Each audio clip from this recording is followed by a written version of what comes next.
Hello everyone, my name is Scott King and I work for Rapid7. Hi, I'm Brian Proctor from SecurityMatters.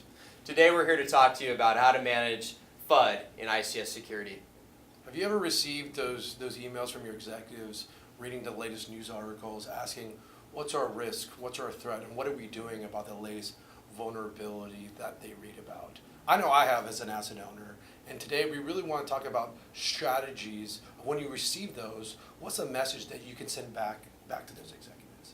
And in order to effectively respond to those emails, one of the first things that you need to do as a security leader running a security organization is you need to be running a best practices program that's based on a foundational framework such as the NIST cybersecurity framework.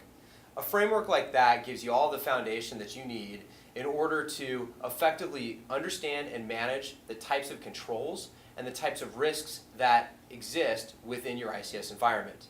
So when you get that email from your leaders that are asking you about the latest article that they've read in the newspaper, you're able to effectively talk to the specific components and aspects of that article and respond to that in terms of how that article manifests itself into risk within your organization and how you're effectively managing that risk.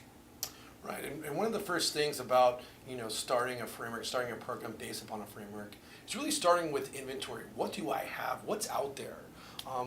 I used to get those questions a lot. How many relays, RTUs, PLCs do you have, and what are they running? So right here, we have a Purdue model network diagram that we've drawn up of what you would typically find in a control system. And if you're an asset owner and there's a new vulnerability that's maybe related to a Rockwell PLC, and you don't know how many PLCs you have and what firmware version they're running, you can't answer these historically difficult questions to answer.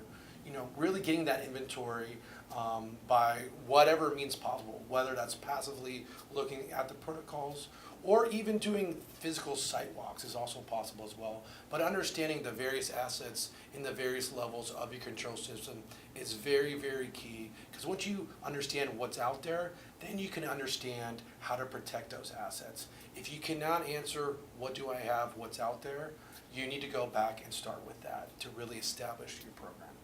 I 100% agree. And typically what you read in these news articles is going to be conversations that are specifically talking about foreign hacker groups that are infiltrating infrastructure within the United States or within a particular segment of the United States. And the reality of that is a lot of those types of attacks are primarily based around things like email phishing, malicious web URLs, and essentially tricking users into visiting malicious websites. Now, one of the big questions that we get is, well, how would you pivot from an IT network that was infiltrated by an adversary into an OT network? And the answer is pretty straightforward. A lot of OT networks are connected to the same IT networks that people do business on and run their companies with. So by looking at a model like this, what you're doing is you're separating out your IT network from your OT network, and you're able to apply a level of control that allows you to manage assets that are critical to the running of your systems in your ICS environment that do not have any bearing whatsoever on your IT systems. Great. That's our opinions on the first step of how to really manage F.U.D in ICS cybersecurity. Thanks so much for tuning in. We'll talk to you next time.